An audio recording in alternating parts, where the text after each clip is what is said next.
تطاوين. هذه كرة دوسة عبيد قوية جدا، كانت صعبة على الحارس ياسين بقير رغم المحاولة من حارس الاتحاد، كان تبعها لكن كانت قوية.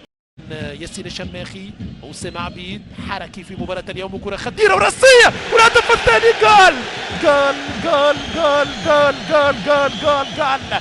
أصيل الجزيري يسجل. عاد لكم النجم الساحلي من جديد، عاد ليبث نوبات الهلع والخوف والفزع، عاد لكم سكروا بيبانكم.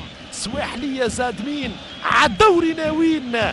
الهدف الثاني ياسين الجزيري، فرحة كبيرة في مدرجات استاد أولمبياس. يا الله يا الله على كرة ممتازة جدا ياسرية، روعة روعة روعة روعة روعة يا فهمي، روعة روعة يا فهمي. لو انه ممكن اعتقد انه ياسين